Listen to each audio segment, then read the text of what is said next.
Very surprised. You ready? Yep. Okay, everybody ready? Yep. Yes, sir. Okay. It's 4:05, and I'm going to call this meeting to order. Roll call. Chair Kempenny, Here. Vice Chair Breckbill, Here. Board Member Hawkins, Here. Board Member McChrystal, Here. Board Member Moser. Here. And Board Member Noble. Here. And I got a motion to approve the agenda, please. So moved. And I got a second. Second. We have a motion by Mark, a second by Andy to approve the agenda. All in favor? Aye. Aye. Any opposed? Passes unanimously.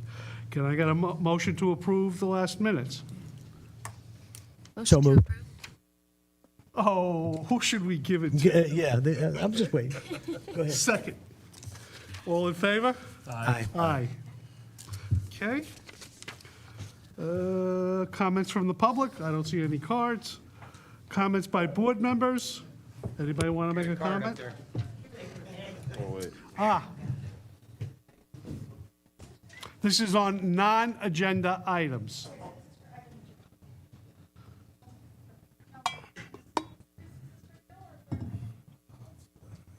Okay.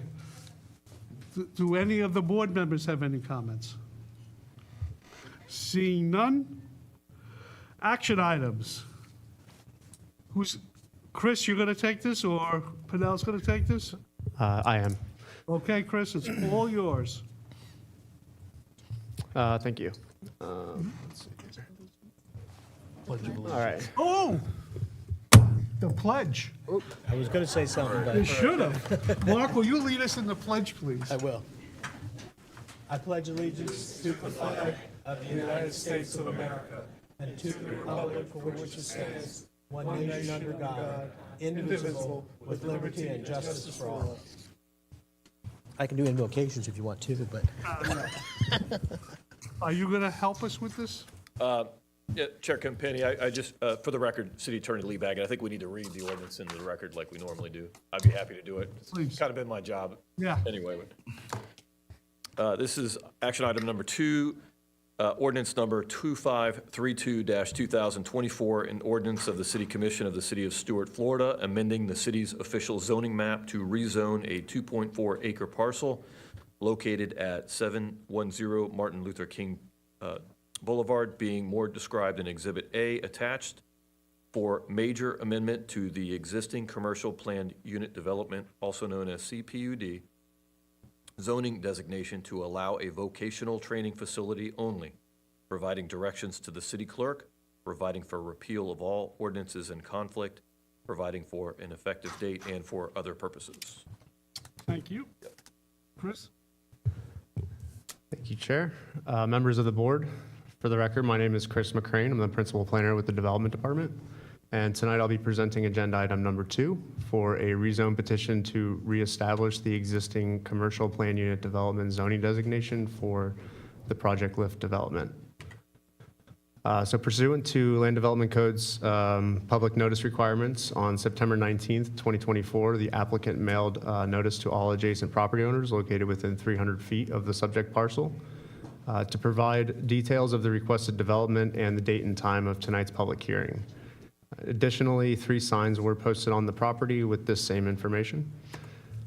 So the 2.4 acre parcel, formerly known as the Vista Village Shopping Center, is located at 710 Southeast Martin Luther King Jr. Boulevard and is bounded by Southeast Tarpon Avenue to the east, Southeast Lake Street to the south, and Martin Luther King Jr. Boulevard to the north. This site is located within the CRA and East Stewart neighborhood. So the subject parcel is currently designated by the Commercial Plan Unit Development, or CPUD, zoning designation. The properties situated to the north, south, and west are designated by the General Residential Office, or GRO. And the properties to the south are zoned single-family duplex, or SFD. Properties to the east are zoned business mixed use, or BMU. The subject parcel and all surrounding properties are designated by the East Stewart Future Land Use designation. The East Stewart Future Land Use applies to lands within the CRA and is specific to the East Stewart neighborhood. And permitted uses include low-density and multifamily residential, commercial, office, recreation, and mixed-use projects. So a little backstory. The project was presented to the CRB and LPA on August 6th and 8th of 2024 and recommended for approval with conditions to be forwarded to the City Commission. However, during the first reading before the City Commission on August 26th, the Commission recommended that the CRA revise their BMU rezone petition and instead proposed that Project Lift development be proposed under the commercial plan unit development, which is the existing zoning designation. This also eliminated the need for a minor development plan application for the administrative site plan approval or the major urban code conditional use petition to deviate from any of the code sections. But I would like to point out that nothing has changed on the site plan since the board's review and approval of it on the 6th. And as the only reason we're here before you is to request a recommendation of approval of ordinance 2532-2024 for a major amendment to the existing commercial plan unit development zoning designation, which would allow for vocational training facilities only as a permitted use under the CPUD, and it would approve the final plan for the Project Lift development. So as stated before, this is the staff's recommendation. And the staff and the applicant are available to answer any questions that the board may have. Does anyone have any questions for staff? Yes, sir. Go ahead. Question, I believe is at the city commission meeting, a lady got up and said, I'm having a hard time supporting this because it's you only have 16 students. And then someone who represented Project Lift said, no, it's 60. So could we clarify that? Well, not on this particular item because we're here for a zoning, not even a zoning change anymore. So I don't know, that wouldn't really have anything to do with us approving or not this item. If the applicant wants to say anything when it's his turn, great, but it's not germane to whether we approve this or not at this point. Any other questions? Tom, I have a question. Frank, any other questions? What's the zoning now? So the current zoning is commercial plan unit development. There is no active approvals under the plan unit development zoning designation. So what we're requesting today is to amend that existing zoning designation to propose the final site plan and the permitted use of the vocational training under the existing zoning. So we've taken the existing CPUD, and then it doesn't have anything approved in it right now, and we're just adding to that. What, with that CPUD, at this point, what happens if it's no longer occupied by Project Lift? So any approvals any future use of that property would have to come before the commissions for approval. So if hypothetically, if this was to go through and be approved as vocational learning only, that would be the only use that would be permitted under this site plan. So any future use of this site would have to come back for amendments to for the PUD. Okay, two more questions. Mm-hmm. Where are we with the East Stewart zoning?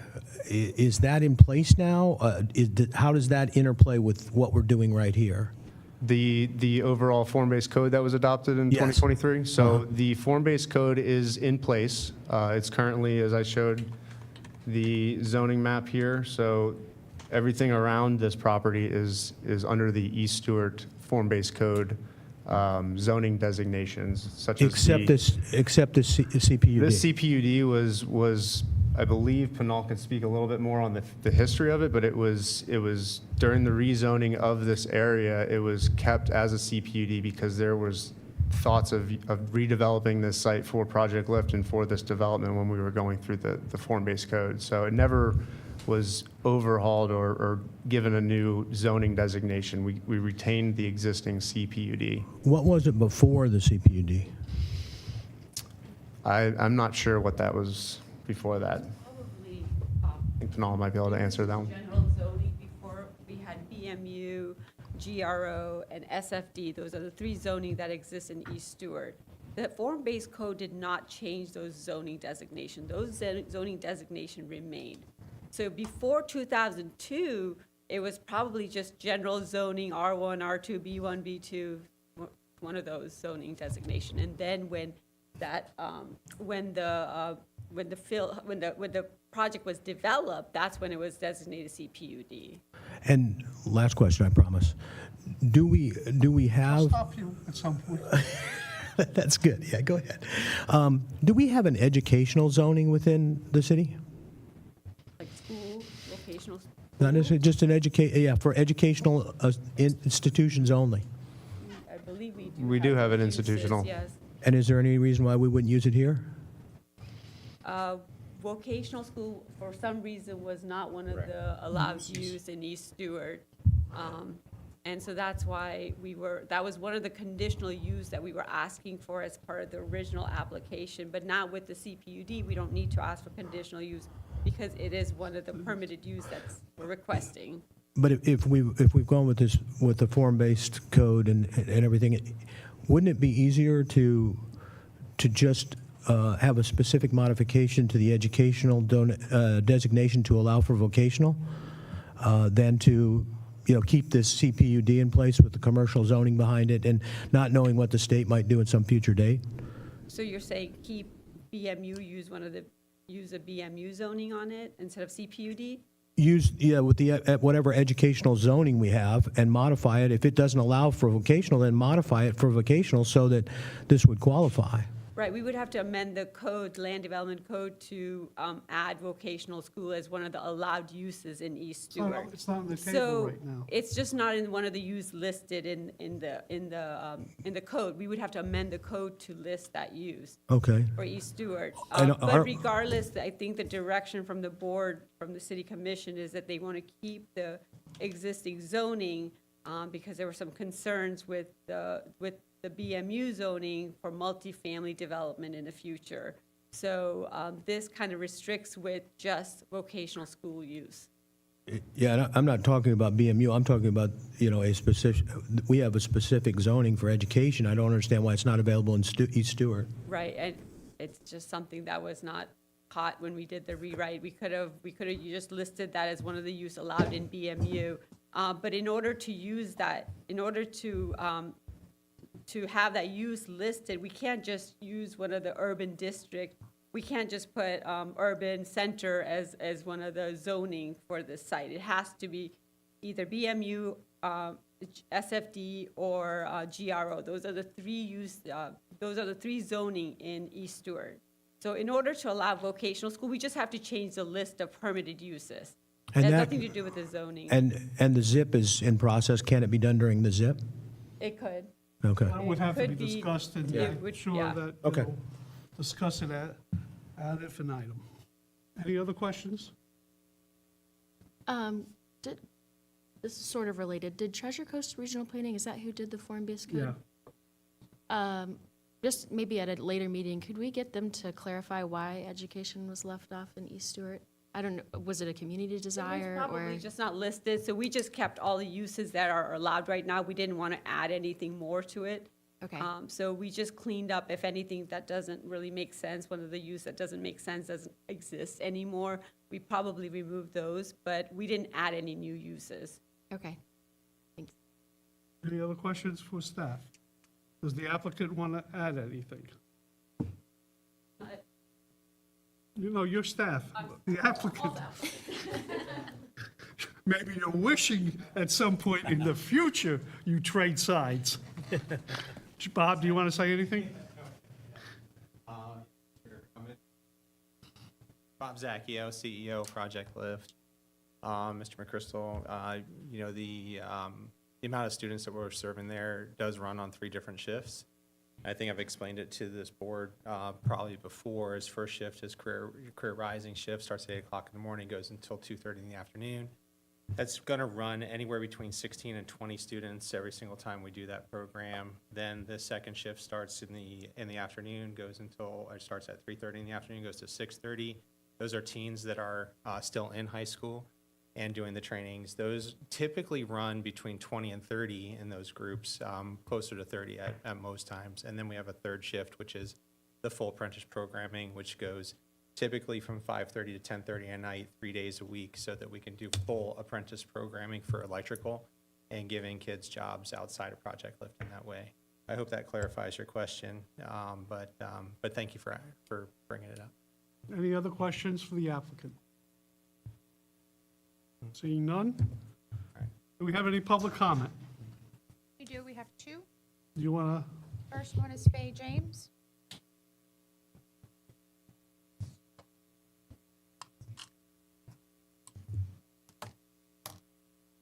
Ms. James, you will have 3 minutes. Okay. Good evening, Board, and thank you. I'd just like to say I'm Faye James, and I've lived in East Stewart all my life. I was born here, and I've seen some changes that really concern me, and preservation of our East Stewart heritage. Segregated community, not by choice, but because of law. And we built our community, and we have businesses and entrepreneurship and education. This particular project that I'm concerned with, I heard the CPUD, I've been learning, I'm back in school, what all this means. But my problem is, this is a historic area in East Stewart, the Gary store, and the history that goes with that store. And I don't know if it's been allocated, thought about, any type of place to have some heritage shared in a signage somewhere in, if this building happens. I don't even know how many stories it's going to be. But Project Lift, I have no problem with them, but to me, it sounds like it's a personal club. And if you're not a member of it, you're not invited. I don't know how large this building is going to be for 60 students, but I think it needs to go back with coding for to be reevaluated. It needs to be stopped right now and think about more of a multi-purpose usage of that building for the community as well. And I don't know if Project Lift is the owner of it, paid money for it, and it's their property. But I think they're connected with the school board. And those children that go there are special because they, for some reason, I'm not gonna say, but whatever it is, it seems to be excluding people that live in the East Stewart neighborhood and surrounding communities. I don't understand why it's so cutthroat and so precise. It should have more type of zoning so that it can be multi-purpose usage at some point. And I don't know if we're invited into Project Lift, and we live right there in our community. So I do have an issue with that. I'm asking that you go back and review, to take a look at rezoning again, take a look at how Project Lift is really going to lift us in our community that has been there all our lives. And I'm very concerned about this. And part of our history should be known about this Gary store. And I don't know if Project Lift is even interested in doing that and representing the community that they're coming into. I don't know if the city of Stewart, if you all are concerned about how we want to preserve our neighborhood in East Stewart, but it's important to us. And we feel like we're going to be excluded, that it's only going to be for those 60 students and no one else, and that bothers me. Thank you. Mr. James Christie.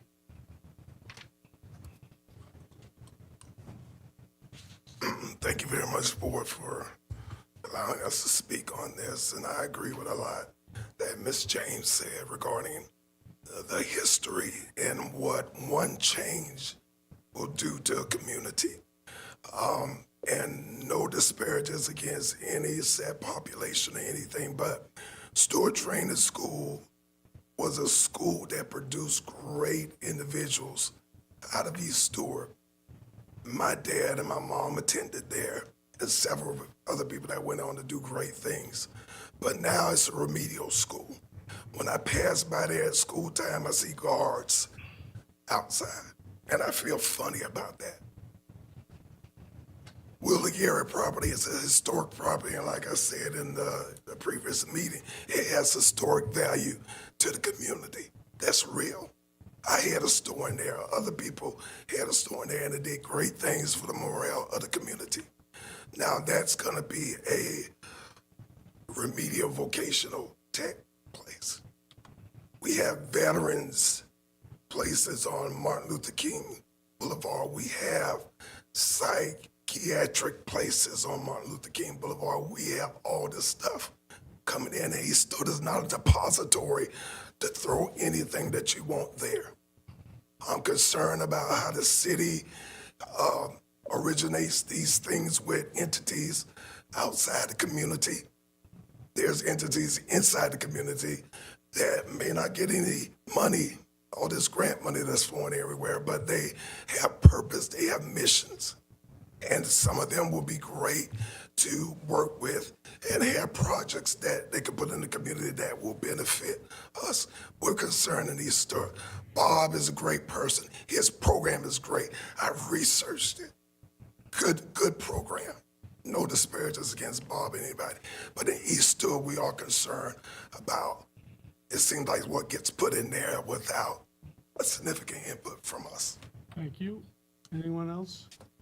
Mr. Joseph Cooper? Joseph Cooper, 906 Southeast 9th Street, thank you. I think just to comment on the zoning, I think the zoning, the CPUD, is keeping it in place is probably the most appropriate thing for Project Lift. And just on the side note, I believe that as in construction, I know that it's important that we're losing too many tradespeople.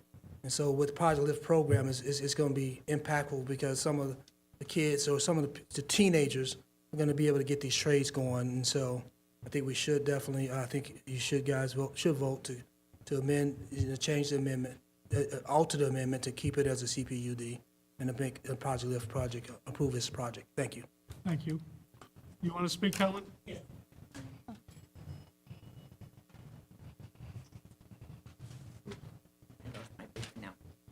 No. I think really, Helen McBride from Flamingo Avenue. Oh, thank you very much. I appreciate that. I think you should listen to the neighbors that live in that area and that were born and raised there. But in reading this, like that gentleman, Mr. Christie said, there was a training school there. So training, the vocational training, you have it right here. But I'm concerned, it says zoning designated to allow a vocational training facility only. Now, the city bought this land. It's our land. We're going to rent it out for $1 a year for 99 years. But why the word only? What if, God forbid, we all know we progress into the future. We may not need this type of training facility. But by putting the word only, we the taxpayers paid our money to buy this land, you're zoning us in. But it just, I don't like the word only. I don't like renting land out for $1 a year either, but I don't know. I think you need to listen to the people that live in East Stewart. This doesn't sound right to me, but that's just me. Thank you. Thank you. Don't forget to fill out your card. Is that it? That's all. Okay, back to the board. Does anyone have any other questions for staff or for the applicant? None? I do. Go ahead. Who do you want? You want staff first? Yes. Okay. So looking at the vocational training facility only language, that's it. I guess listening to Ms. Fay, if the applicant wanted to do something on the weekends with the community or engage with the community, can they? Or is it just vocational school? You talked about entrepreneurship. If there was some entrepreneurship happening here over the weekend, I'm thinking like, what if East Stewart wanted to have a weekend market or something? Is that allowed? Would that be considered? Or it's not vocational, so we can't do it? I guess I'm just wondering how much flexibility is in that language. Let's, why don't we have Pennell once again go through the financing, how we got here. Why don't we also go through why we're here? So back in 2022, I don't have the timeline with me, we actually, it was actually during COVID, sorry, so it was about 2019, 2020. we applied for the CDBG COVID grant that was advertised through the state, and we applied for the grant. We received about $4.7 million grant for Job Training Center. It's a specific use that we got the grant for. And then we actually inspected the building. And initially, we wanted to, just rehab the building and save the building. But when we inspected the building, it was just not cost feasible to just rehab it. So we had to take a different approach and do new construction. So I went back to the state and I said, hey, we have to change the scope of the project. We're going to need additional funding. And so they did provide additional funding. So we're at about $6.3 million for the project. Again, the goal is economic development. So we have to create 50 jobs through the program. And we have to demonstrate that within the 5-year period. And it has to be new created jobs for low and moderate income families. So there's certain guidelines we have to meet with this grant. And so that's our goal for the next 5 years. If we want to expand to other uses in the future, once our obligations are completed, we can always come back. It could be part of the lease agreement that, we want to revisit this in 5 years to look at different options. Okay, so within that first 5 years, 5 years from the completion of the completion. construction. okay, so nothing else can happen on the site? Right, it has to be for economic development purposes. Okay. I mean, would entrepreneurship, Right, and I think he is planning to do some programs like that. okay, Bob, why don't you come up for a minute? Oh, Pernell, one other thing. Even the money to purchase the land is done through the grant, Correct. correct? It We already isn't that we acquired. took it from our treasury. Right, nothing It's has all been tied paid. into the grant. Correct. If we don't if we don't do what we said, we give everything back, and we will have to pay 1.6 million plus all the administration costs and any time lost, we would have to pay for all of that back. for the land. Yeah. Okay. Bob, why don't you, besides your program, and people say your program as if it's a little thing. How many things do you train for? Well, I mean, I can give some size and scope as to Project Lift's historical data and kind of moving forward with where we are. So I think everybody knows that it started here in Stewart. And that was, my mission was working with teens and young adults who are struggling with drugs and alcohol, mental health issues, not disabilities, developmental disabilities. This is not that type of program. This is for teens that are struggling in particular areas. Some of it's generational poverty components and how we work.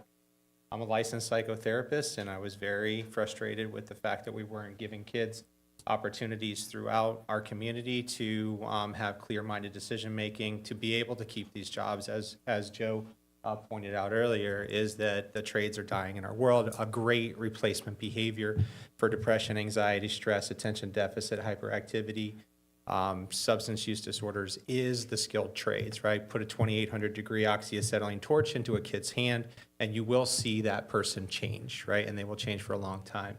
70% of our country does not have a college degree. That means we need to be paying attention to what it is that we can train with them. So as you can see, we have a campus in Palm Beach County in the Belle Glade area.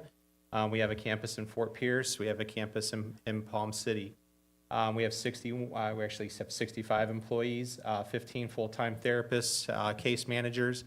It's a pretty robust program as it relates to job readiness, employability, mental health counseling, and skilled trades training. Every single teen and young adult that comes into Project Lift is paid for the work that they do.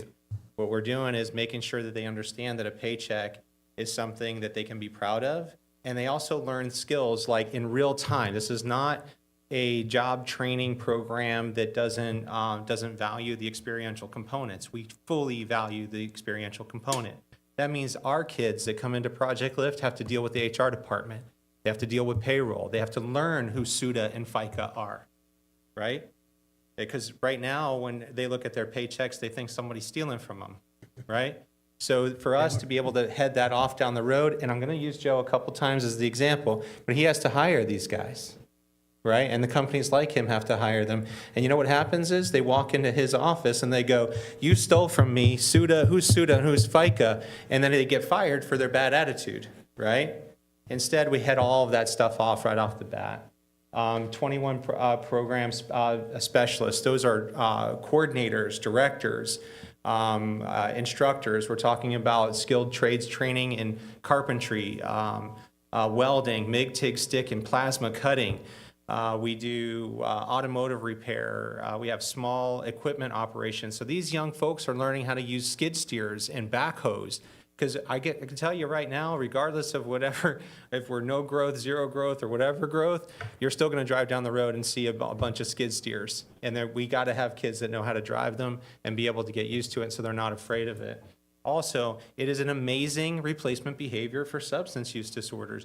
When you have dignity, hope, and promise in a future because of something that you're really, really good at, that 99.9% of the rest of the world isn't good at, you learn to be great. I'm sorry, I can go on and on. 13 years of delivering high quality, it's 14 years now, 30,000 square feet of training space. And we're funded. We're not coming into the city and saying, and Pinal knows this, we're not coming into the city and saying, I need operational support for the next 10 years. I don't have my hand out for that, right? And in fact, I'm not asking the East Stewart for any money either. Like, we're basically going in and saying, here's what we can do, here's how we're gonna do it, and oh, by the way, we're gonna put some kids in this world that can boomerang back to East Stewart with pride and come back into the community and really develop and grow it, right? It starts somewhere. I'm a lifelong Martin County resident, grew up in Jensen Beach, played all my sports. I told this story already. Don't tell it again, Bob. We wanna It's get out like, of here tonight. I love this place. There's nothing more beautiful for me than to be able to do something like this and be able to come in and really pour out my talents and my staff's talents into this area. So let me ask you some questions instead. So, as you said, City of Stewart is not giving you a dime, Well, for operational dollars, no. no operational dollars. Of course, as part of the grant, we're going to help with the construction and so forth. Correct, yeah.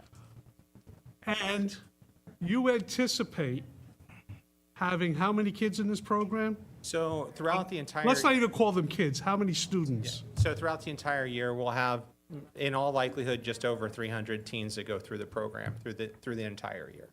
And where will you draw these teens from and students from? They'll be coming from, we talked about this before, they'll be coming from the Martin County, Stewart area, right? It'll be a great facility. About a third of the teens that we work with currently throughout of our facility have to be transported from the East Stewart area over to our other facilities so that we can teach the trainings and do the mental health processes. This is a great opportunity for us to really concentrate on giving priority to East Stewart and making sure that, someone asked me in a community meeting, will you prioritize? And absolutely. I mean, I don't know how else to hold me accountable to that, but certainly come and call me out if you think that we're not. But we can prioritize our East Stewart teens and young adults with no problem at all. That's the way it goes. Does anyone have any other questions for Bob? I do. Yes, sir. Go ahead, Andy, he was waiting. Go ahead, Darren. You good? Okay. So maybe it was in August, I remember you did a presentation and some of the same folks were here. And I remember making the comment at that time, maybe it would be a good opportunity for folks from the community to get with you one-on-one and see what type of collaborative effort or help or support that could be garnered. Has any of that taken place since we had that conversation? Mr. and Christie and I have played a bit of phone tag on it, and we do have conversations pretty regularly after these meetings and connect. And I do think that there's common ground. At least those are conversations that I've had with him. And I'm not please. just one person, and I'll answer the questions. You can yell them No, out. this is not back and But forth. I did, talk to- I was outside after the meeting that we had, I think, out here with probably 6 or 7 of the community members that were here, having conversations about what it is that they wanted to see happen. And and me being able to say, come see what we do at Project Lift. Let me show you how this all works. So I would say that I would love to, at least Mr. Christie and I, is where the only one I can speak on because of the direct connect, is that I think that we are committed to getting together. I've also had Mr. Smith over at Project Lift for a tour, and we, I think it was a really, really good conversation. I didn't really feel like there was any vibes that were going in an opposite direction, and I felt good about. I mean, I continue to feel good about it. The conversations that I have. So. Thank you. Do you have any other questions, Andy? No. Aaron? I just had a question about, Pinnell mentioned that you had plans for some type of entrepreneurial aspect of it. Could you just elaborate on that a bit? Yeah, absolutely. I know that there's a lot of movement for, wanting to get teens with entrepreneurial spirit to the training that they need. So collaborations with financial institutions that understand business models to be able to help and create business. So we've had that happen several times out of Project Lift already, but it's never been a formalized program. And Mr. Christie's mentioned it to me on several occasions as well.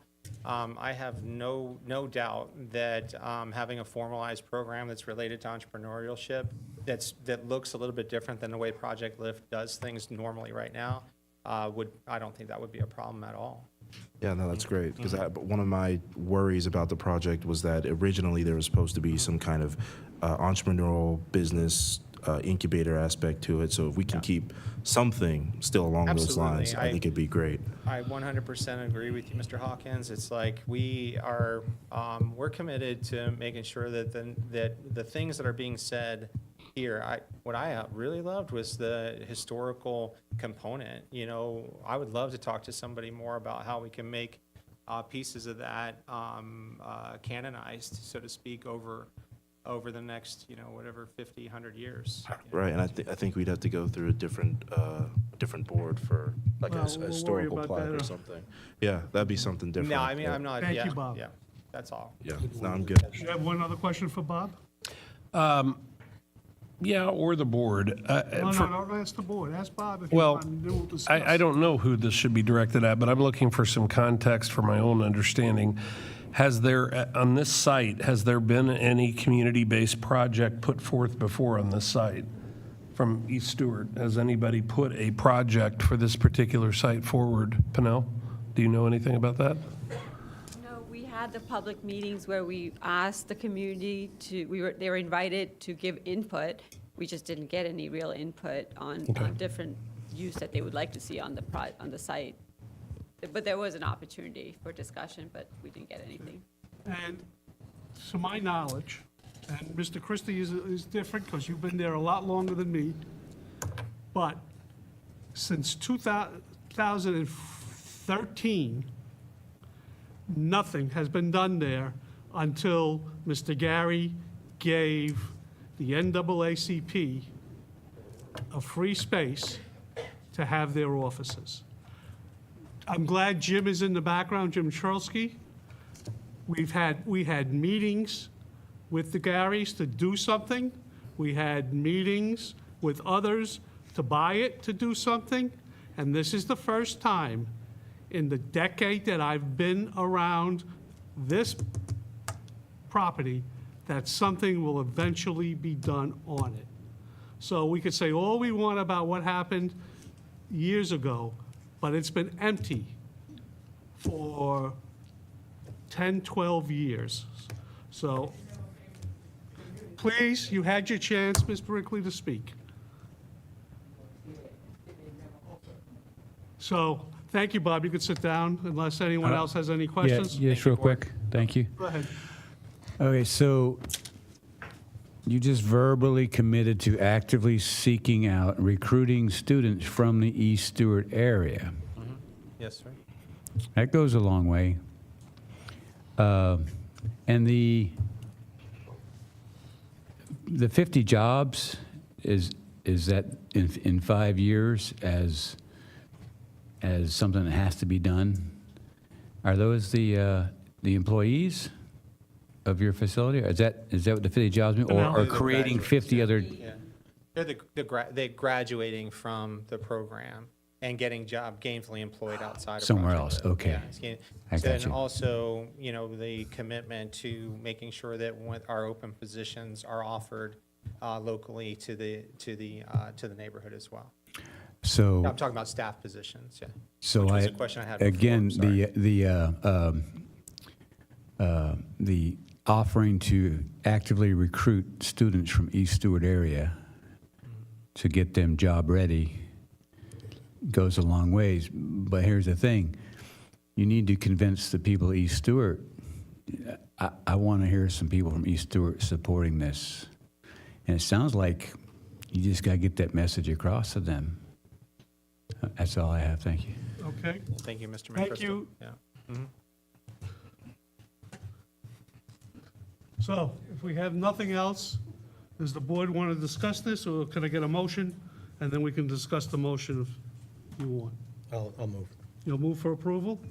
Can I get a second, Second. please? Second, Now we can discuss. now we can discuss. Does anyone have further discussion? I do. I have a couple things. You know, I think that Pinal and staff has done a pretty decent job trying to get the word out. I do have a problem, just like Frank does, that, you know, as we've gotten into this, we've found out that there are some concerns from the community about this project. Not about the project, not about the end user of the project, but about where it's at, what it does, whether it helps the community, and does the community need something else.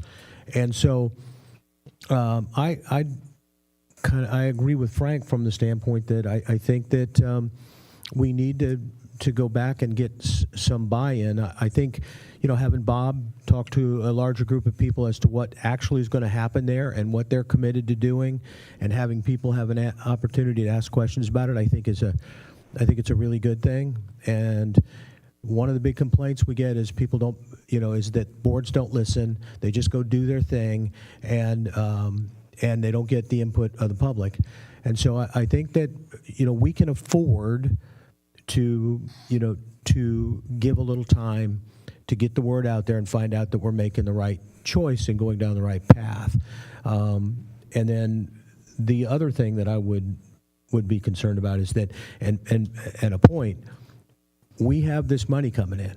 If we don't spend it, we got to pay it back. It's not coming out of our pocket locally. It's coming from someplace else, which is still our money, but I understand that. But we don't want to give it to everybody else in the state. We'd rather keep it ourselves. So I think it's important for the community to understand why we're doing this and what we're doing as well, and what the financial implication of not doing it would be.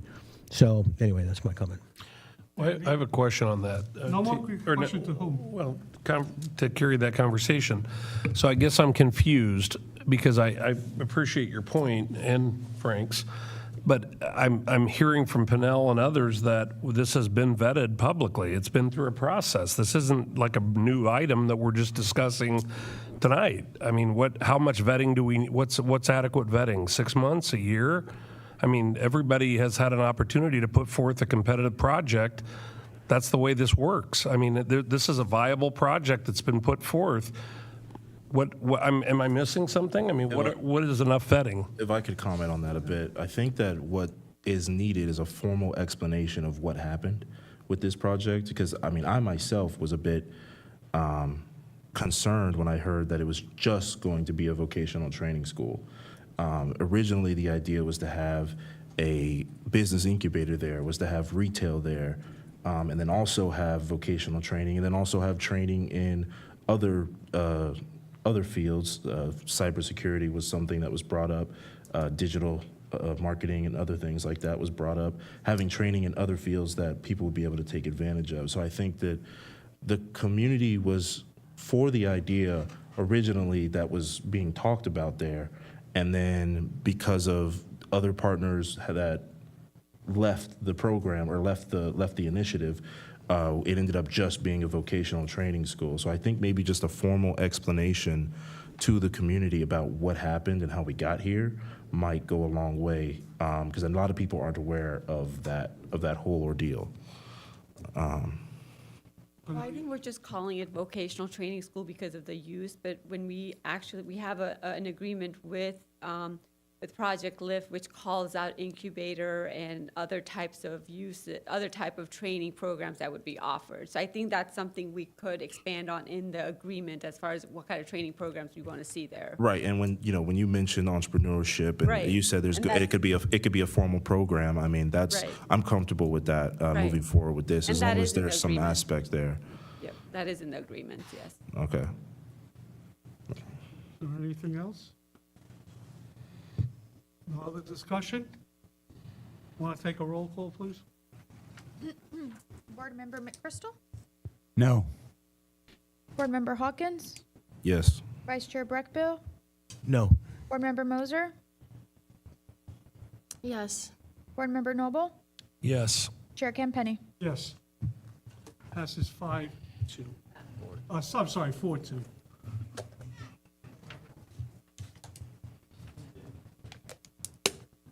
Okay. Text amendment to the Land Development Code section, non-medical marijuana. Oh, here we go.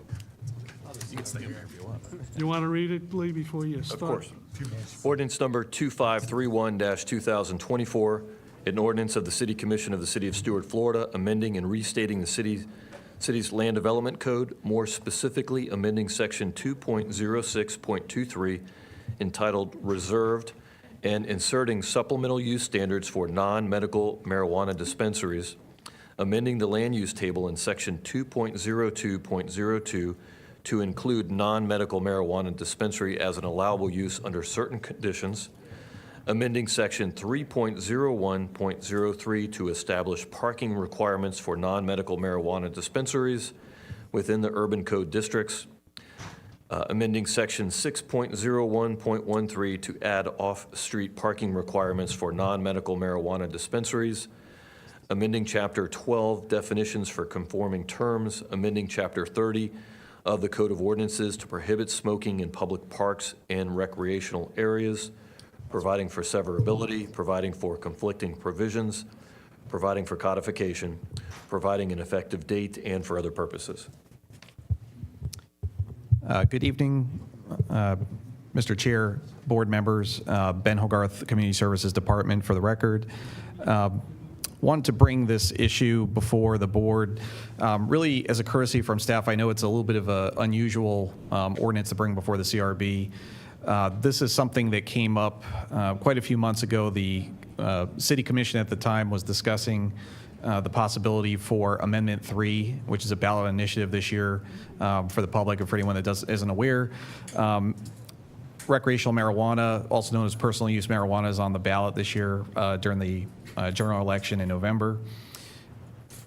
If the ballot passes, the state legislature is going to be having to look at regulation of marijuana, not just at a medical level, but also recreationally. The city commission at the time had determined that it would be in the best interest of the city to look at zoning requirements for where both existing medical marijuana dispensaries were located in the city, but also any future uses, including from those establishments, but also other future businesses that could be set up. So as a result, staff kind of was looking more or less at mostly zoning code, but also updating our code of ordinances on where smoking is prohibited in our parks. So the amendment would address really both the land development code and the code of ordinances. For the CRB's purposes, what we really wanted to do is get into and educate where the commission has directed staff to basically make the zoning allowable uses in the city. And I'm going to actually pull this up, this map up, which is, hold on 1 second. Do this right, Chris? Yeah, over here. Okay. So it's difficult to see on this map, and we're making an improved map for when we get to the second hearing on the October 14th meeting. What we're looking at here is essentially going to be, and I'm going to look down here, a exclusion zone, and it's going to be listed, named a little bit differently in the final draft. The exclusion zone would be somewhere, no matter where in the future zoning changes or how it changes, we wanted an exclusion zone that could survive potentially. The commission at the time had directed us to look at the downtown area, essentially to establish an exclusion zone so that medical dispensaries and medical sales couldn't occur in this area.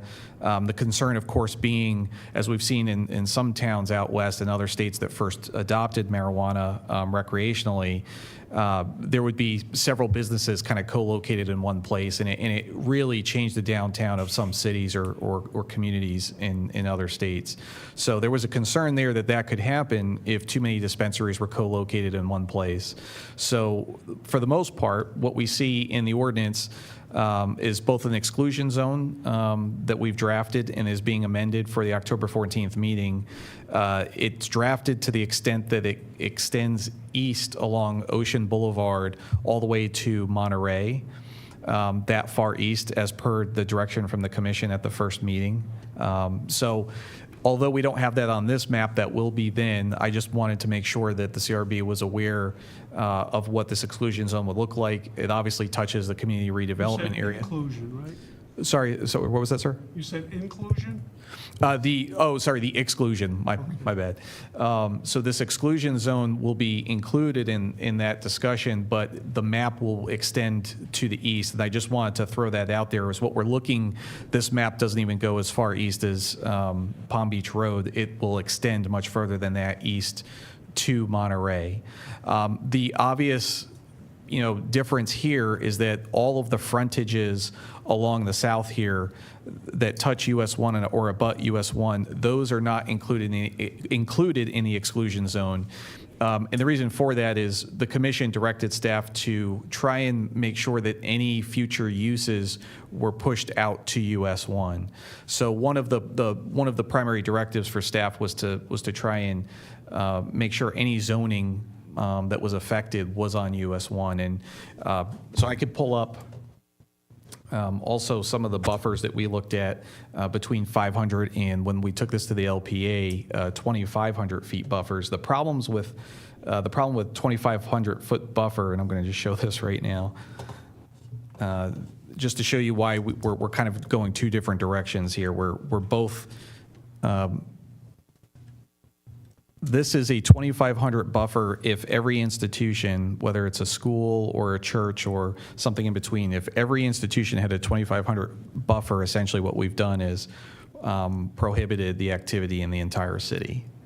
And that was a concern by staff, and so in our discussion with the LPA and our discussion with the commission during the first hearing was, what are the other methods that we can use to regulate this, or I should say relegate this activity to US 1 as best as we can without outright prohibiting it. And that's become kind of a challenge, because when I show you the 500-foot buffer in comparison, you'll see really there's such a huge difference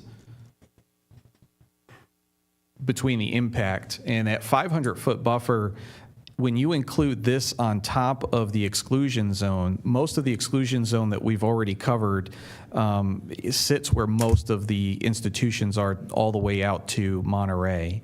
So it's like having double coverage when we do both. The purpose of the exclusion zone is to make sure if any zoning in the urban code especially changes in the future, that exclusion zone survives those changes. And that was really our concern, is as code, as parcels change, as zoning changes, how can we kind of maintain in perpetuity that legacy of protecting the downtown? So that's the direction we received from the commission, and we really have two layers of protection there. Certainly, any kind of recommendations or thoughts by the board here would help us as we go forward to the second hearing for the city commission, which will be a lot more thorough hearing about these details. And it's not an easy issue to address. Staff is actually still in the process of changing some of the drafts we've already made to better kind of align with the feedback we've already received. We don't know what the exact buffer distances should be, and it's difficult for us to provide a recommendation even to the city commission and to staff.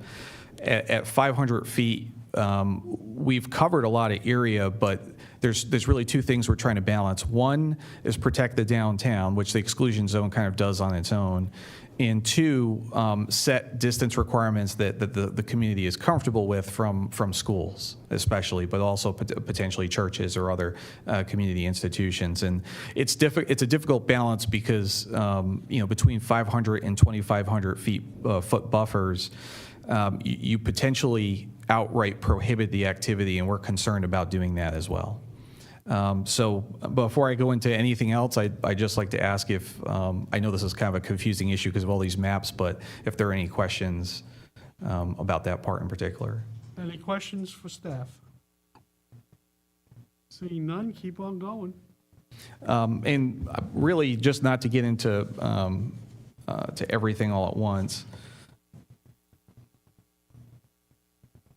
just to show you parks. There it is. So if we were, in law right now, medical marijuana dispensaries have a 500-foot buffer minimum from schools. And that's common with like alcohol statutes as well. There's a lot of school-related buffers in law. If we were just buffering from our parks at 2,500 feet, this is how much area would essentially be excluded already. So I'm using this as an example. Again, our biggest issue has been the distance requirement. So, between 500 and 2,500 feet, is there a happy medium in between there? We're going to try and show that at the commission hearing, but certainly any feedback you can, the exclusion zone itself or these buffer distances, what really is the community, how does the community feel about those two? As far as the language of the ordinance, I don't have the latest drafts here that staff has worked on, but in looking at the ordinance itself or any of the backup materials, first I just wanted to know if the community board had any concerns or issues with either the LDC changes or the smoking change that we're doing in the regular code of ordinances. I have a question. Yes, sir. No, not for you, but for you. So are we taking a motion, are we making a motion or anything on this, even though it says roll call? I believe it's just staff recommendation, Lee. Is that it? Correct me if I'm wrong, please. Staff recommendation? Lee? Yeah, I guess we're just trying to seek your input on So it's really a discussion item. There's a discussion, but also we want to, whether you guys approve it or not. Do you want us to approve it? Well, that's what's in the agenda That's item. what I'm seeing, that's why I'm asking the question. So, but as What are we approving? well, as Ben mentioned, it's still in progress of being changed. We did go before the LPA on it, and they wanted 2,500 feet, and it would cover the entire city. But we didn't have a visual map to show them at the time, so they might So not have let seen me ask you a question as our attorney. If we make this too restrictive, are we open to court challenges? Obviously, and we still don't know exactly what the state's going to preempt. So it's on the ballot in November, and then they have 6 months to write implement. the enabling legislation. But we thought, Ben and I looked at online some polling, and it looks like it's going to pass. It's going to pass. So we just wanted to get ahead of the game and Yeah, prepare. I'm not saying you should, I'm just asking, questions. You want us to have some recommendations, I guess. Yeah, I guess we're looking for guidance. Like we said, the LPA said 2,500 feet.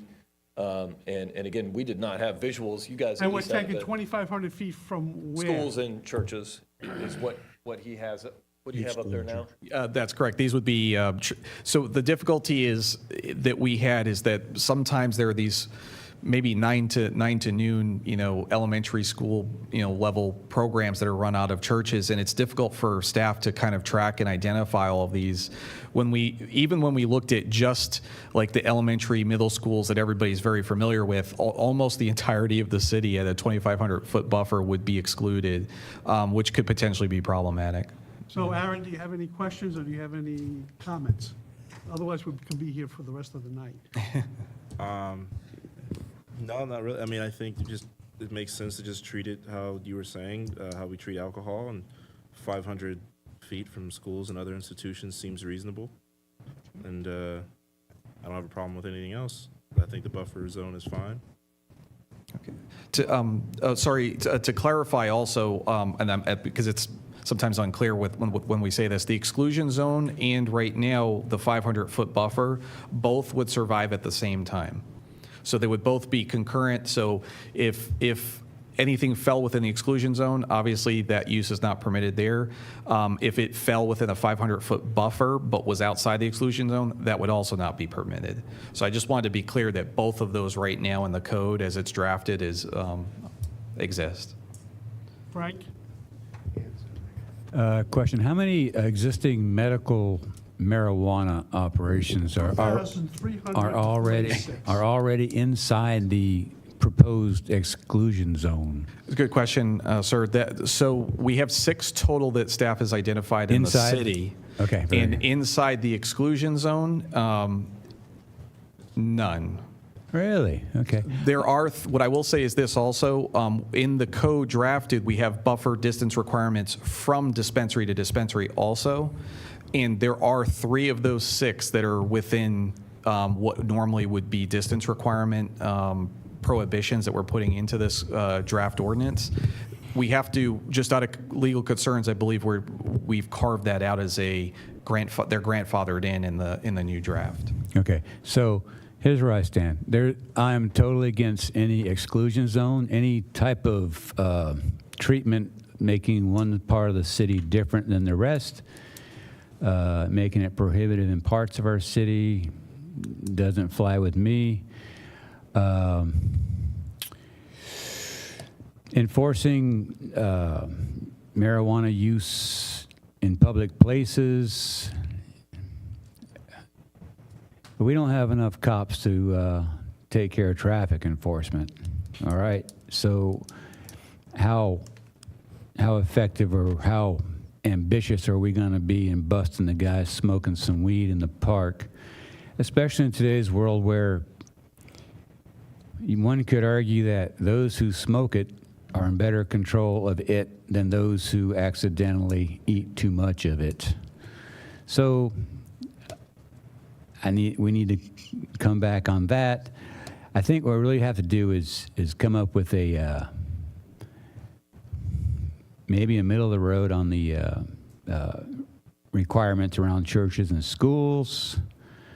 I'm surprised that none of those medical marijuana places aren't already in the exclusion zone.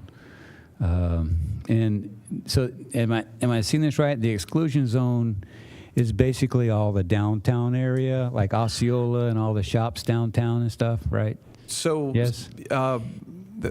Unfortunately, I can't show what we wanted to do is be able to show each parcel on a map, and now that the exclusion zone has extended even further east than what you're seeing on screen now, it would be impossible to both show how far east it goes and show the parcelization. At the commission hearing, we're going to be doing kind of both so that everybody can see how far it goes down, but this exclusion zone, according to the last drafts, go all the way down to Monterey.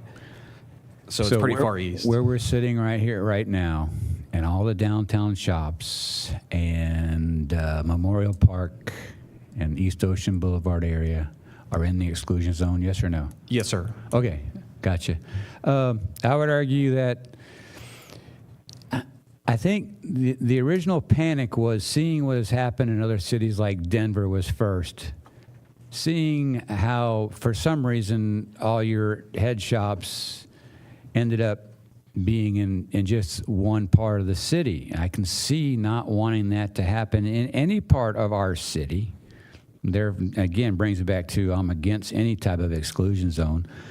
But I can see some ordinances that make sure that there is ample space in between those operations and come up with a happy medium on the square footage away from churches and schools. And I'm thinking, as far as enforcing the use in public, that's going to be, I can tell you right now, that's going to be a wink and a nod anyways. So I guess that's where I stand. Thank you. And we appreciate the feedback. The one clarification I would make for the public record as far as what this this draft amendment does as far as regulating smoking. We are preempted from regulating any kind of smoking beyond what occurs within our public parks.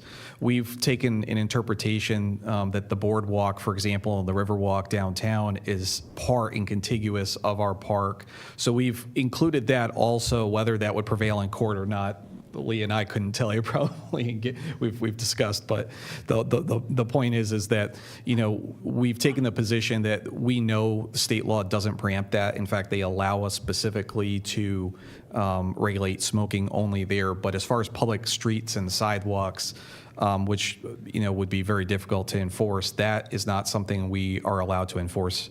We are preempted on that side. So I just wanted to clarify that. Bonnie? Okay, that was going to be my question. So the exclusion zone is for sales, not for smoking? Exactly. Everything that we talked about for distance requirements and use and zoning is exclusively for retail sale of marijuana. Okay, and the prohibiting in the parks, recreation, and within like proximity to city buildings, is that within them and there's no setback on those? So the way, there are two distance requirements. We drafted distance requirements that have a linear distance from entrance to entrance when you go from business to or dispensary to dispensary. But it's as the crow flies from the parcel when we talk about the 500 or 2,500 foot buffer distances. Okay. I guess I'm on the opposite end of the spectrum as Frank. I'm just thinking about, like, you know, walking my kids through downtown, and the sidewalks on Osceola are 5 and 6 feet wide, and it's not a smell I enjoy, and I don't want my kids smelling it. But you're saying in terms of public sidewalks, there's nothing that can be done? Well, at the local level, we're preempted. I would be surprised if the state in its adoption, or they'll have to in 6 months, as Lee was basically stating, once the amendment is passed, in 6 months, it actually becomes active. So it's not lawful even until 6 months afterwards. The state legislature will convene its session in March. So I'm sure during their conforming bill language that they're going to include, you know, concepts for that. Okay. Yeah. All right, thank you. You're welcome. Thank you. Andy?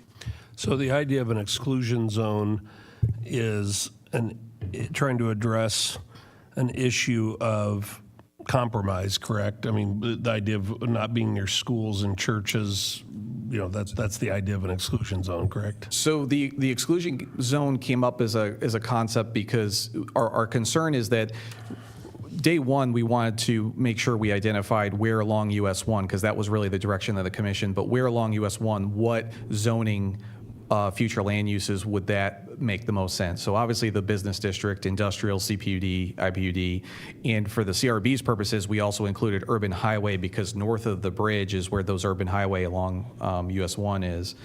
Again, the direction was to avoid the downtown district, the historic downtown in particular. That was really where it was hyper-focused to buffer it.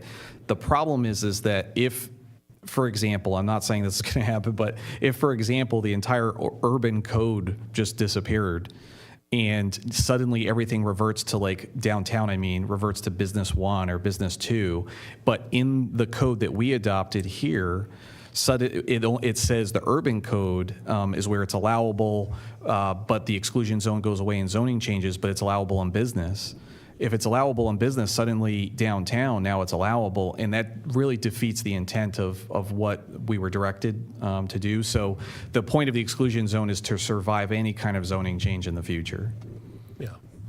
Well, I think medical marijuana, regardless of what people think, is here. It's probably not going away, but it does create a moral dilemma for some, and so I just wanted some clarification on the idea of an exclusion zone, and I think it sounds to me like it's a compromise relevant to schools and churches, that there be some buffer between those and the sale of that product, correct? Correct. In the intention? exclusion zone, I should bring up these maps. They're a little bit better. The exclusion zone, if you can see relative to where all these institutions are marked on the map, and you can kind of visualize and I apologize that we don't have a good visual for that right now, where that exclusion zone right now is and where it would be all the way to Monterey covers probably at least 2/3 of the institutions you see on this map just in itself. Yeah, okay. Thank you. Mark? That map is 2,500? Yeah, sorry, for clarification again, this is the 2,500-foot buffer map from institutions. So I remember a long time ago, and Tom, you might have been on the commission at that point. It was a long, long time. When we were looking at medical marijuana, the commission took action prior to the amendment change so that they could get into a position for this very same reason. And so the question came up, why aren't there any, they're surprised there's not any places in for medical marijuana in the dispensary area, because the city commission passed an ordinance that said that you had to be in the area that's defined for primarily prescription medications, which is 600 feet, I think, or 600 from the hospital. I think that worked really well. I don't know why, from a dispensary standpoint, we're not going to continue with that. It was obviously it stood challenge, and so I ask, kind of rethink that and look at that to see if there's a reason there. The other thing is that I think it is important to try to locate it to a specific area of town, because right now it's still illegal federally, and so therefore it's still a cash business largely, even though they've loosened up on the banks. So there's going to be a lot of cash walking around, and so it'd probably be better if it was in the same area as the medical marijuana dispensaries, which are probably going to be the primary ones that are going to open up. The leading one in the county is right next to my house. So I probably come high to most of the meetings after that. But I'm just saying, just from the smoke blowing up.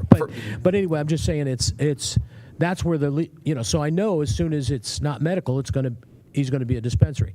So I think that's an important issue to look at. And then I think that we have a liquor restriction downtown.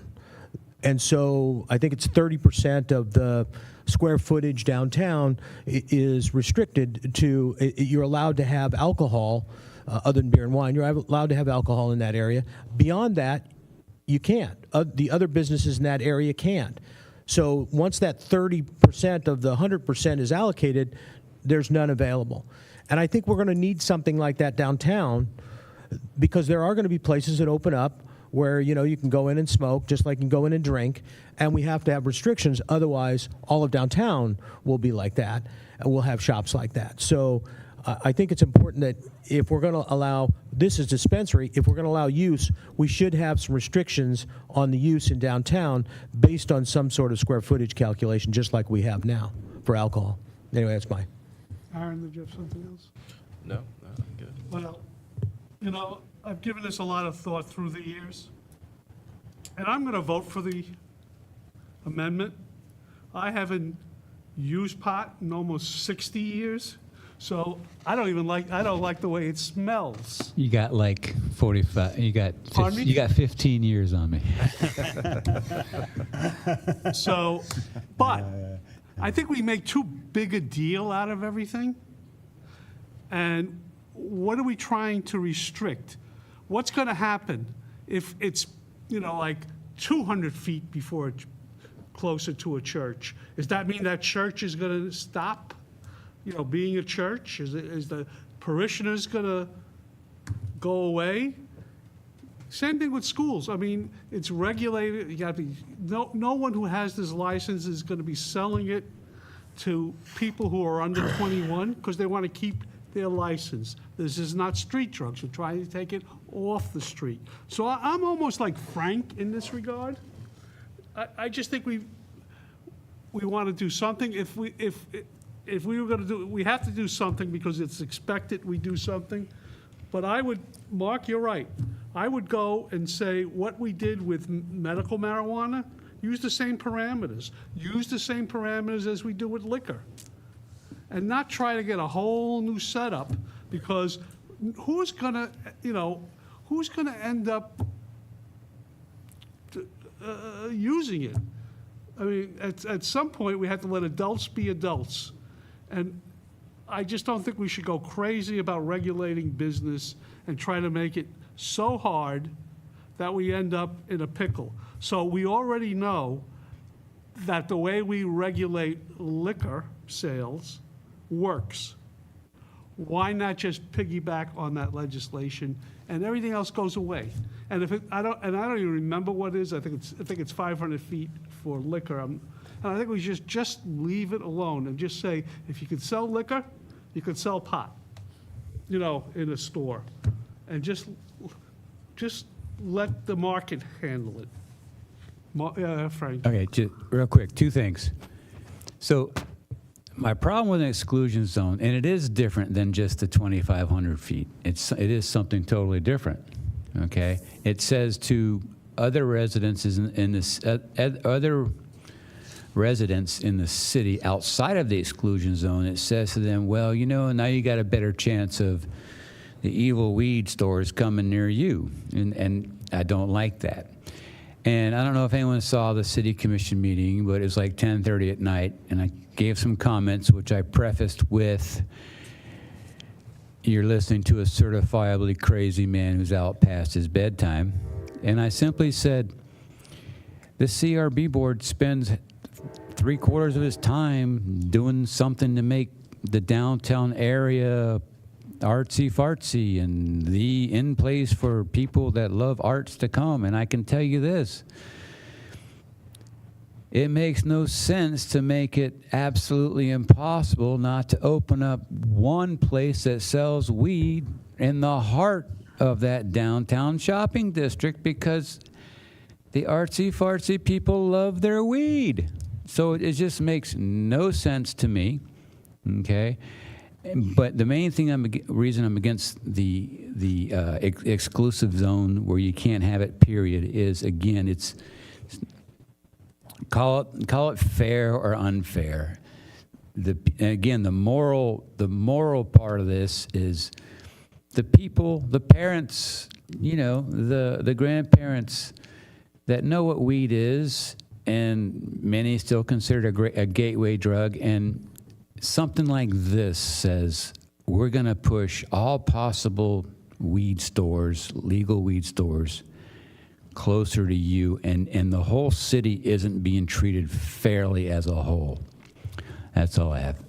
So what you really have is 6 people here with 6 different perspectives. Well, I was going to say, I probably agree with Tom and Frank and Mark on this. I mean, just go with what we already have for the liquor issues, and maybe an exclusion, or not exclusion zone, but a limit on the types of establishments that could have, one of the smoke-in rooms or something like that they have in other places. And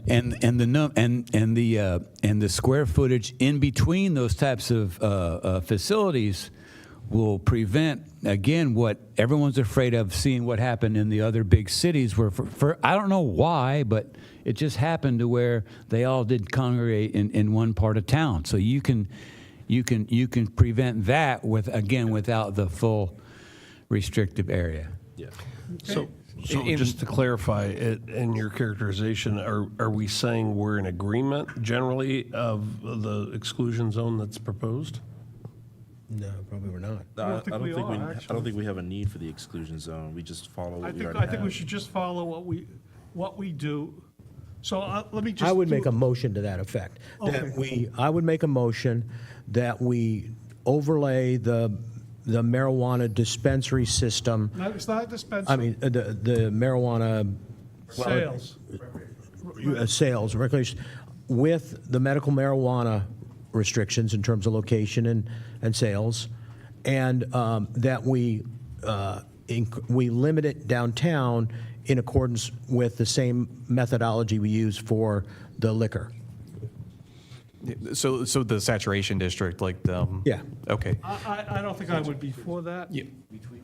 There's for clarification, and Chris might be able to better answer the saturation district. I think the 30% was correct. So I believe businesses have to kind of apply, and it's like a first come for the square footage and for that percentage of use, whatever we set. Yeah, so that's basically Chris McCrane for the record. So the saturation district only allows up to 30% of the total building area to be occupied by bars that are selling alcohol.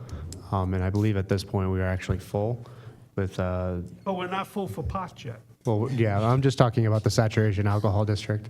But yeah, so once that square footage is taken up, then no more businesses can apply for a business tax receipt within the city. I don't think we should go there with this. I think we should just use the same logic we used with how we allow liquor to be sold. Whatever that is, it'll just become real simple for everybody. I don't want to interrupt a motion, but we're hearing this is good feedback for us, for staff, because it's been very difficult to try to gauge it. We haven't had a lot of discussion yet. It sounds like, from what I'm hearing at least, the exclusion zone's not the most popular idea. But on the other hand, just it being kind of proliferated throughout the whole downtown is something that's not the most desirable either. It does sound like there's at least some consensus, and I'm trying to see if this is correct, that the buffer distances is still an idea that is, I won't say popular, but an idea that might help us better situate these locations and these uses rather than the exclusion zone. Is that? I would say use the same buffer zones that you use for liquor now. And that way, we've already established them, and we don't have to remake the car. And it's illegal, exactly, Frank, and we've already done it. No one has said, oh, no, we don't like the way you've come back and made that. And because I wouldn't be surprised in a lot of places, unless the enabling legislation forbids it, you're gonna see someone selling beer and pot in the same store. Yeah, so for the record, what's really interesting about the way I can't compare it to anything else that I've studied as far as other states and how they've adopted this. The state of Florida, when it first adopted medical marijuana in 2016, the state in their conforming bill sort of made you remember the 5 nurseries? They made basically I want to call it a monopoly, but they chose the winners of each region, and they allowed every 100,000 new people that sign up for a medical marijuana card, up to 4 new medical marijuana treatment centers can be licensed. And I think we're up to like 22 now in the state, these businesses. My point about that is the ballot initiative that we're seeing in November directly ties into that, because the first businesses that are going to be allowed to sell recreational marijuana day one are the medicinal marijuana businesses. And then the state has the ability to license others after that if it wants. So we know of 6 that exist in the city right now, and I believe 5 of the 6 or 4 of the 6 are on US 1 itself right now. So again, let's just go with what we know. And we could be here all night, and I don't want to be here all night. Well, I do think, I agree, I don't have a problem with modifying my motion or what, I agree with what you're saying, Tom, but I do think that we have to have some restrictions downtown. Otherwise, downtown is going to become a bar and marijuana district. That's what our concern has always been. That's why we have the 30% of square footage. Well, then we're going to have 60% of stores selling some sort of product that makes you wacky. Well, we can always come back to that at another time, and then also, if we're putting limits between stores, between places that can sell it already, then you won't get. You might be able to do 2 in downtown that could do it, So I think we'd be all right. And don't worry about it. Commissioner's not going to listen to a word we just said. Yeah, probably. So for the record, I put up on the map here the existing 6 dispensaries and their locations. There's one north of the bridge that's marked out. There's the 3 right here that very close to one another. I forget what shopping center that is, and then 2 kind of in the southern. Monterey Highway. Monterey, and you got one on you. Yeah, and I believe one was called Grow Healthy. One might be a True Leaf. Okay, so do you have enough direction? You don't really need a motion, do you? No, we appreciate the feedback though, because that's great. That's where we've been. Let's move on. Thank you. All right, discussion and deliberation on the Business Improvement Reimbursement Grant Program Guidelines.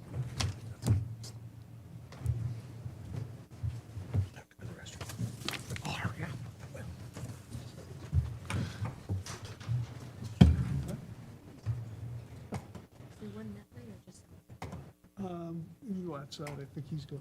Can we just take a little break if we have 2 of our board members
Okay, back on the record. And discussion and deliberation on business improvement reimbursement grant program guidelines. Good afternoon, CRB board members. Jordan Pinkston, CRA program manager for the record. As you're aware, the intent of the Business Improvement Grant Program is to further the CRA plan objectives to eliminate blight by assisting property and business owners in the redevelopment of existing buildings and site improvements, improve property values by creating an aesthetically attractive frontage that is inviting, and improve visitor experience and stimulate private investment within the CRA.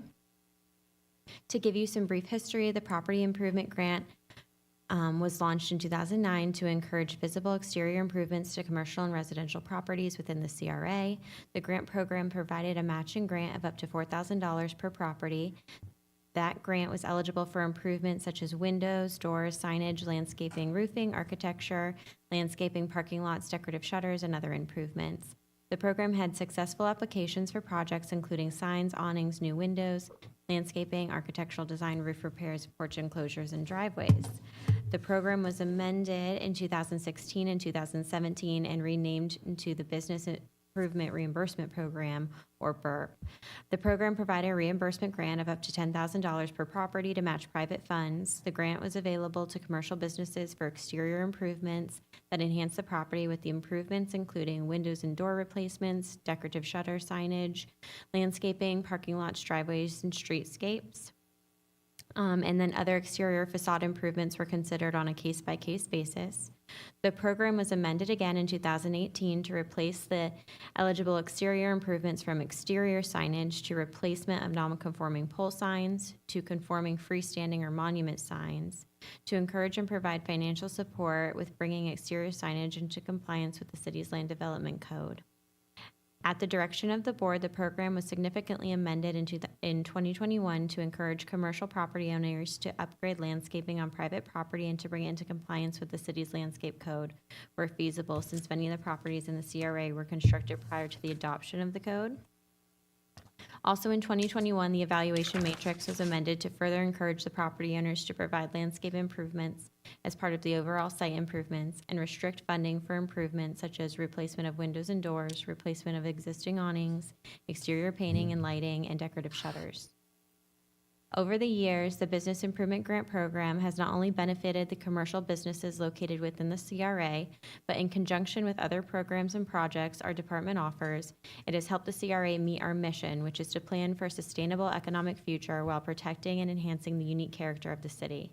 This program has provided local businesses within the CRA with some financial relief for improvements such as curb stops, resurfacing, restriping, mural preservation, entryway improvements, pavers, benches, monument signage, awnings, exterior paint, impact windows, gates, fences, bike racks, metal roofs, and landscaping, just to name a few.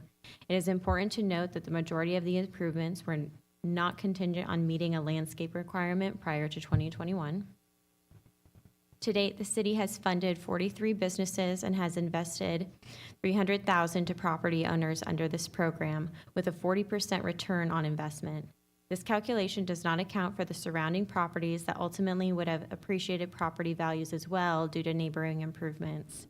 Overall, the Business Improvement Grant has generated over $120,000 in TIF for the CRA and has contributed to the 20% average increase in TIF revenue over the past 5 years. This item was presented to the CRB on June 4, 2024, and the CRA on June 24, 2024. The board discussed and deliberated regarding the BURP guidelines and suggested removing the landscape requirements, restrictions for awning replacement, and broadening the overall scope of eligible improvements. The board also recommended creating a separate landscape program that would focus on bringing commercial properties into compliance with the city's land development code where feasible and would be offered year-round. Staff has developed a separate commercial property landscape improvement program that will address landscaping and irrigation, which will be discussed in the next agenda item. The program should be designed to support revitalization efforts to reduce blight and improve the appearance of building facades that have an impact on the value of the property and marketability of surrounding areas. Staff has made amendments to the agreement that reflect the intent of the program's mission, which has been successful in past years for city businesses. The CRA will continue to do outreach to promote the program, which includes distributing electronic newsletters to the city contact list, distributing flyers to local businesses, mailing postcards to local business owners, and social media outlets. The grant provides funding for a comprehensive enhancement to building's facade. A facade is defined as the principal faces of a building that is on the public street. Eligible projects will include replacement, repair, or addition of at least 2 of the following: building facade materials or elevation enhancements, for examples, bricks, stucco, siding, stairs, ramps, decorative features, exterior architectural amenities. And those are excluding downtown outdoor dining program establishments, exterior lighting or fixed structures that improve visibility and safety, awnings and canopies, new or replacements, decorative fences, but no metal chain link fences, parking lots, driveways, and streetscaping, which would be benches, shade trees, or bicycle racks, exterior cleaning and painting, replacement of impact or non-impact energy-efficient windows and doors, sidewalks on private property, replacement of wall air conditioning units on the building to energy-efficient central air conditioning systems, replacement of non-conforming pole signs to conforming freestanding monument signs, dumpster enclosures, and architectural engineering or landscape architectural services for design to be funded. There's a maximum of $500 for that if they choose to implement that. Staff does recommend that for extensive landscape improvements, that the applicant will also utilize the commercial landscape improvement program. It is important to note that all enhancements must be located on private property and comply with the zoning and building codes, and that any eligible expenses incurred prior to the execution of the BERP agreement or work performed without the correct permits will not be eligible for reimbursement. After an application is submitted, staff will review it for completeness and score it using the evaluation criteria standards shown on the screen. Grant applications must score a minimum of 50 points to be considered for funding. A score of 50 or more points does not guarantee funding, and all funding is contingent on the remaining funding availability. Staff is hopeful that these revisions will ensure the success of the program and encourage applicants to apply. Some key topics staff would like direction on are the revised eligible improvements and the evaluation criteria standards. After staff receives feedback, the revised program guidelines from CRB and CRA, the resolution to adopt the program will come back before the boards in November. And that concludes staff's presentation, and we hope that you'll open the board for discussion.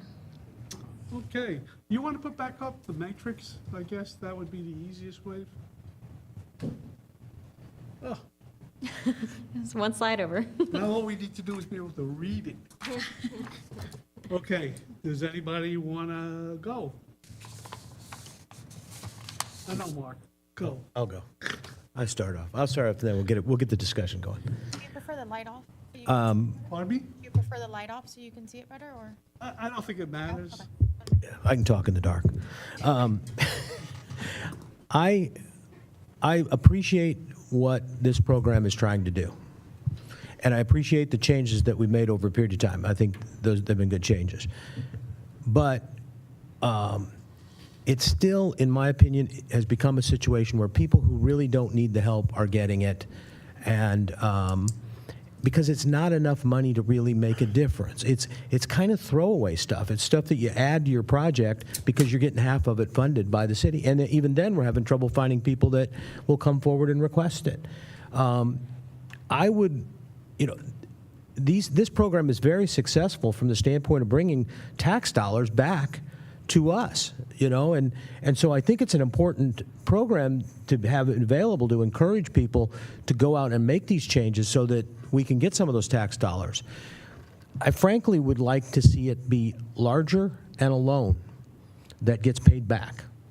And I would just like to see some sort of a program like that where it will support some bigger projects, but we get revenue out of it, comes back in the form of interest on the note, and we get additional tax dollars. The other thing is that on any of these programs, I think when a project's presented, there should be with that should be what the expected increase in property values is going to be, because if it's none, then we shouldn't be doing it. But if it's something that's going to increase, the market value of the property, the ability to lease it, whatever, or the surrounding properties, then I think it makes sense for us to do that if it's actually going to put dollars in our pocket.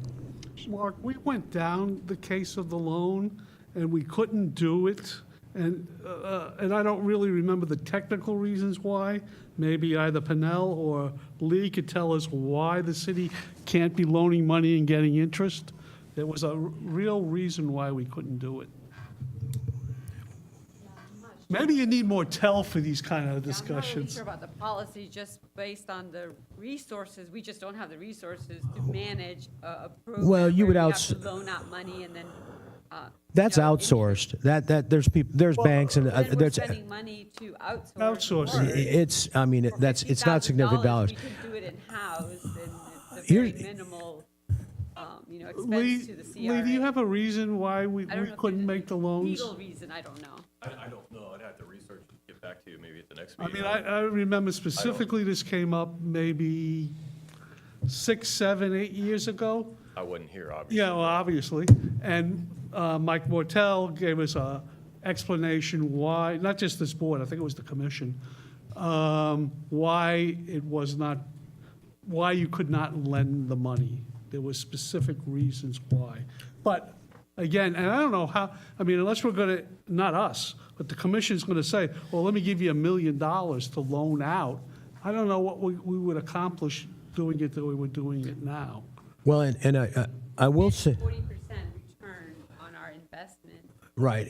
And I would say, too, along these lines, and maybe this is not specifically the same issue, but, we're supposedly encouraging mixed-use properties in downtown, walkable properties, mixed-use properties. That's, Not anymore. well, we're supposed to be. But along those lines, and this was happening in 2007, before the market collapsed. You can't, right now in today's market, you can't borrow money to buy a mixed-use property, not from a bank or a financial, because SBA won't fund residential, and Fannie Mae and Freddie Mac won't fund business. So you've got a situation, and that happened. We had properties that were turning from mixed use to either pure commercial, so they could get funding, or in some cases residential, but they couldn't get it on the residential because of the zoning that was there. So try to get a loan on a piece of property in the Fraser Creek edition, for example, with the zoning that's there. You won't get it because Fannie Mae, Freddie Mac won't loan on that. You're going to be looking at SBA at best, and that means that over 51% of your property has to be used for business. So I think a loan program is something that we need to start looking at anyway, and I think it's something that we should do. Yeah, so this item is actually going to come in a form of a resolution for adoption next month, so we'll have a response ready for. For a loan or program. Yeah.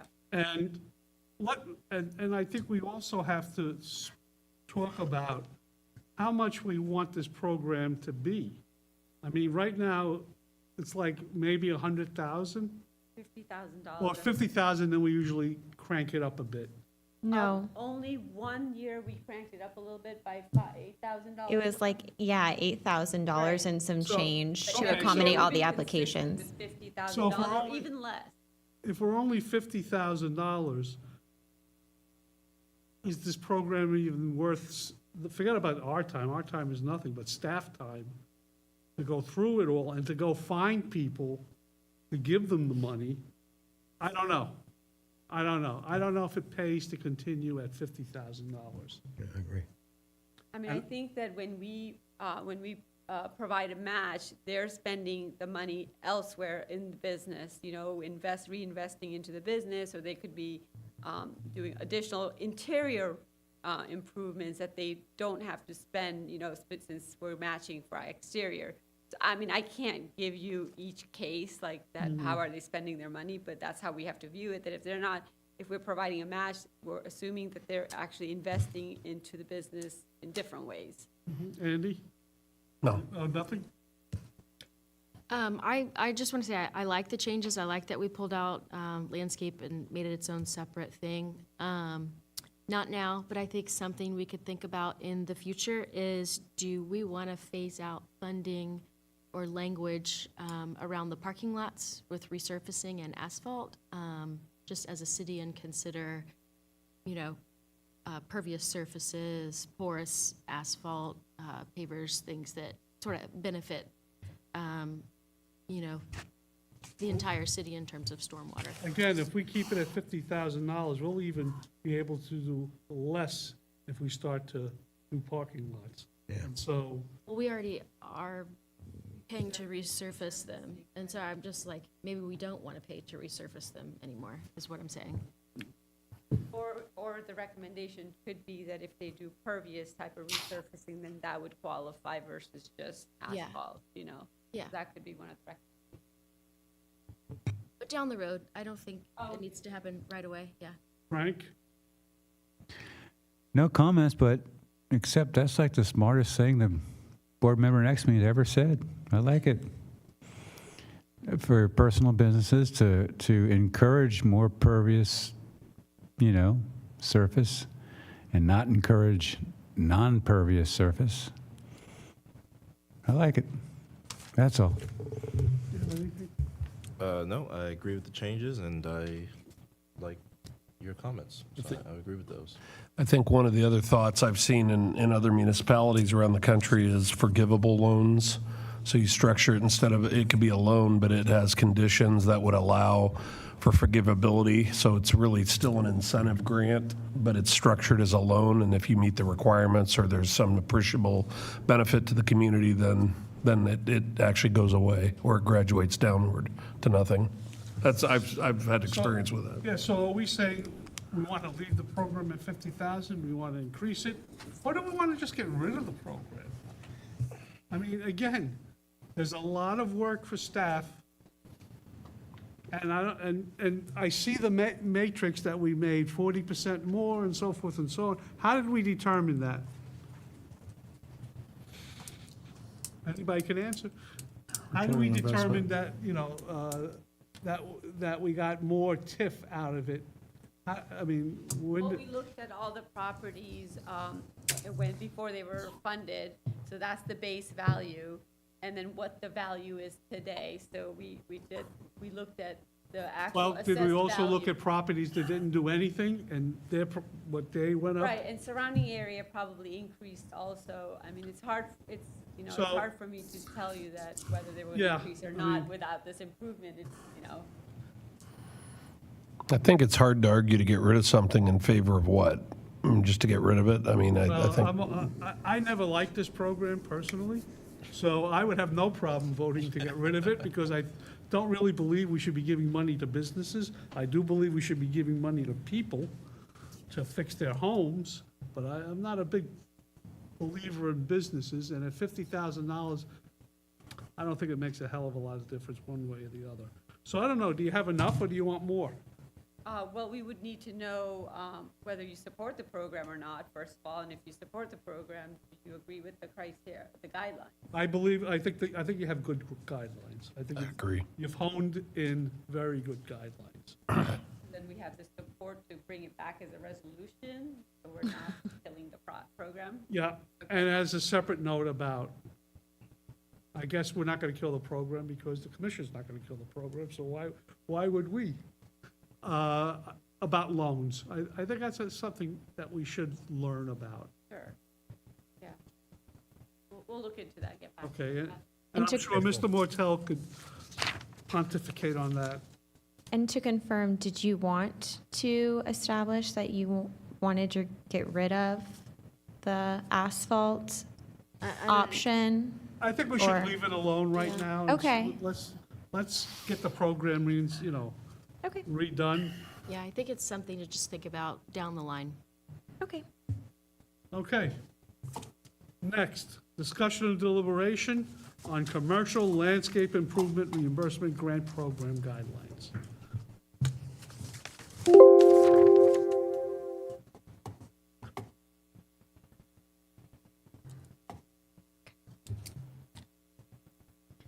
All right, Good afternoon, CRB board members. Jordan Pinkston, CRA program manager for the record. Today, staff would like to discuss the proposed guidelines for the new commercial landscape improvement reimbursement grant program. The City of Stuart Community Redevelopment Agency Commercial Landscape Improvement Program, or CLIP, is an incentive program designed to encourage irrigation and visible exterior landscape improvements to commercial businesses in the CRA to meet the city's land development code requirements. Commercial businesses are essential to the fabric of downtown Stuart. For the past 15 years, the CRA has offered businesses financial relief for improvements made through the BURP program. Over the years, program initiatives have shifted, and the guidelines and evaluation matrix were amended to encourage upgrades of landscaping and trees to promote shade, walkability, and bring businesses into compliance with the city's land development code. Staff and business owners have found it increasingly difficult to fund their facade and building improvements, along with additional landscape requests for the BURP program. The CRB and the CRA supported staff to implement a separate program focusing on grant assistance for business owners that plan to do significant landscape improvements. The Commercial Landscape Improvement Grant Program can be used in conjunction with a BURP application or applied for independently. The CRA recognizes that many properties within the community redevelopment area were constructed before adoption of the city's current landscape code. This has left the CRA with many commercial properties that provide little, if any, aesthetic appeal. It is the intent of the CRA to rectify the situation by encouraging all eligible applicants to upgrade landscaping along the perimeter of the commercial property that abuts to a public right-of-way and interior parking lot landscaping to enhance the visible appearance of the property and provide shade along streets to improve walkability and promoting economic vitality within the CRA. If there are site limitations, the applicant may consider planting shade trees within the city's right-of-way adjacent to their property, and this may include but not be limited to asphalt removal, plant materials, exterscaping, and native plants and shade trees. For this program, irrigation is a requirement for reimbursement. The CRA has allocated $25,000 of CRA TIF funding for fiscal year 2025 to budget for this program. The grant program provides a reimbursement of up to $5,000 of public funds per property to match private funds to pay for the design and completion of landscape improvements. The Commercial Landscape Improvement Program shall provide 50% matching grant reimbursement for eligible landscape improvements up to the $5,000, which are consistent with and further the implementation of the City of Stuart redevelopment plan in the City Land Development Code. Funds may be used for one or more of the following types of enhancements: landscaping around buildings and lot perimeter for buffers, parking lot islands and green space, installation of irrigation systems, demolition and removal of asphalt, concrete, and pervious surfaces to add landscape areas. The following is not eligible for funding on its own, but it may be funded as part of more of a comprehensive landscape improvement: decorative walls, fencing, planters, and hardscape plazas. Similar to the BURP, the applicant shall assume responsibility for maintenance of the improvements funded with the grant for a minimum of 3 years. Failure to maintain this can negatively impact the future funding of projects for the subject property, and the program will not reimburse a grantee for work previously done or already underway prior to the CRA board's approval of the grant. It is the intent of the CRA to fund applicants on a first-come, first-served basis. Staff will review the proposed improvements and conduct a site visit. Applicants, even those that meet the eligibility criteria, may not be approved if the project conflicts with the objectives and goals of the city's land development code. If the applicant is applying for the BURP as well, which is strongly encouraged, that applicant must complete the application form for both programs, but may submit them together with the required attachments as one package. Acceptance of the application to one program does not guarantee approval of both programs. Staff is excited to implement a new program that we believe will create a more visually appealing commercial property and promote economic vitality and bring commercial properties back into compliance with the Land Development Code within the CRA. After staff receives feedback, the program guidelines from CRB and CRA, the resolution to adopt the program will come back before the board in November. And with that, staff would like to request open for discussion. Okay, we are open for discussion. Is there any discussion? I have One comment and one question. The first thing is, I just want to say I'm really happy to see that the demo of impervious surfaces is included. I think that's great. Question is can the irrigation be temporary? Like I know sometimes they do establishing irrigation to get the plants living for the first 6 months, and then ideally, if they're native, they can survive on their own. Direction we were getting from all the boards that they want a Permanent. permanent irrigation, Okay. and that's the whole reason of creating a separate program. Okay.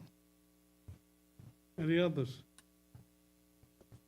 I think this is the first year, so we should go with it, and then we can always tweak it as time goes on, like we did with the burp. Okay. So I think you guys did a good job, so let's see how it goes. For me. Is the dollar amount, I mean, is that going? $25,000. That's one project probably, right? Well, no, because No. it's a $5,000 So, That'll fund 5, okay, so you're just gonna, like burp, you're talking about 5,000, okay. if they max out. Yeah, all right, I'm just curious. So again, one of these ones that, you know, it's too little, either should be, I think sometimes not at all, or something more, but I think it's a good idea at the first year to get a look at it, but I wouldn't support funding this on an ongoing basis at these levels, if it does turn out to work out from that standpoint. Anyway, just a comment. Do we have, anybody else want to say anything else about it? If not, do you have enough? Okay. Move to adjourn?